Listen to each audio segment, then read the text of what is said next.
You hope I'm gonna whoop your ass, bitch. Watch. Keep running your mouth. Watch. The untouchable True School Sports Empire proudly presents something the boxing games are missing. Hey, what's going on? Boy BT, and I came here to talk some boxing with the thousands of True School Sports subscribers. All right, so I was patrolling Twitter, and I seen this, and I thought it was worth talking about with you guys.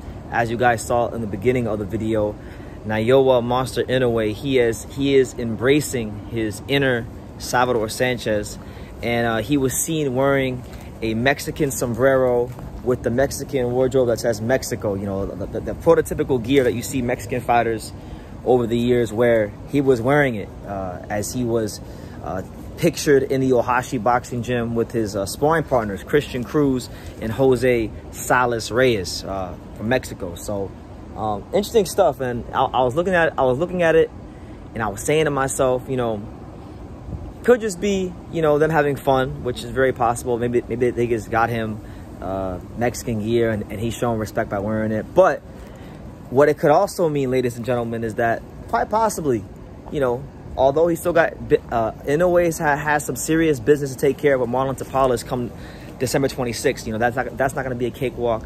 That's for damn sure not going to be no walk in the park. Marlon Tapales is a legitimate fighter, two-weight world champion, and he's not coming to box Inoue. He's coming to fight Inoue, so he better be prepared and he better be on his P's and Q's. But Inoue may already have it in his head. It's very possible he may already have it in his head that he's going to fight a Mexican fighter soon.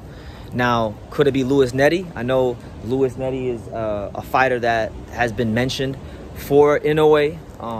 That obviously would be a great fight. You know, Nery has a history in Japan. I believe he's even been banned from Japan. I could be wrong, but y'all can correct me in the comments if I'm wrong. But I believe Luis Nery might be banned from boxing in Japan due to the whole Shinsuke Yamanaka controversy, because, you know, when he fought Yamanaka, he had tested positive for the clenbuterol.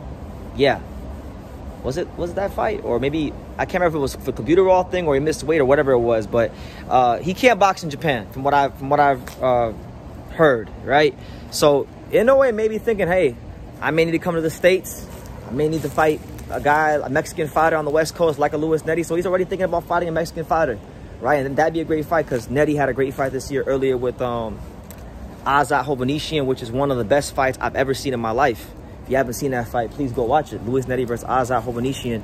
That's the kind of fight when you watch it, you're like, you know what? Even if you don't like Luis Nery, you're like, damn. You know, that's the kind of guy I like to see in the ring with Naoya Inoue. But apart from him, I mean, even if he doesn't fight Luis Nery next, and let's just say he moves up in weight, at 126, you got two fighters at this moment in time who hold world titles. You got Ray Vargas, who holds the WBC belt, and you got you got Venado Lopez, who holds the IBF belt. So whether it be at 122 or whether it be at featherweight, Naoya Inoue is probably going to fight a Mexican fighter soon, you know, in the near future.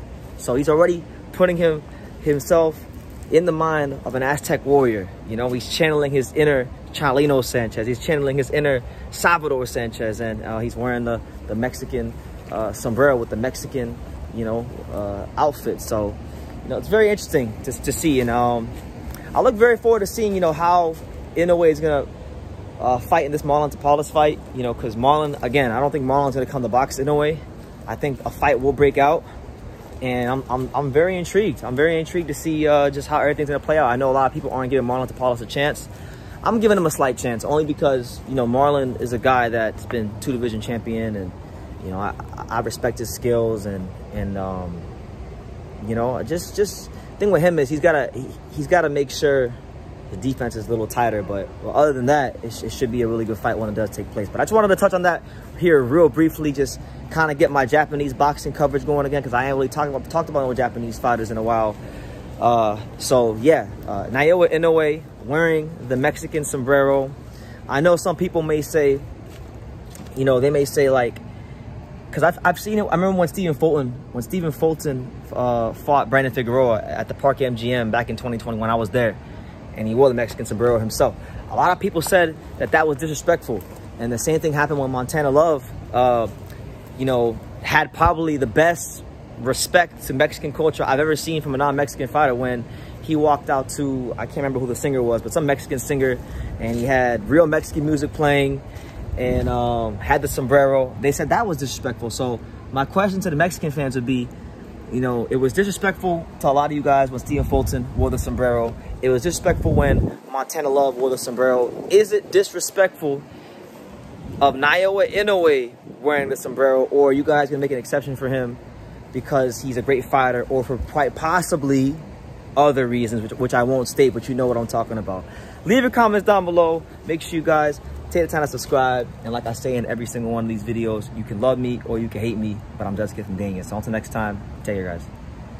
Thank you for watching another video on the untouchable True School Sports Empire. We're here at the Hatanaka Boxing Gym in Nagoya, Japan. And for more great videos just like this one, make sure you guys click right here.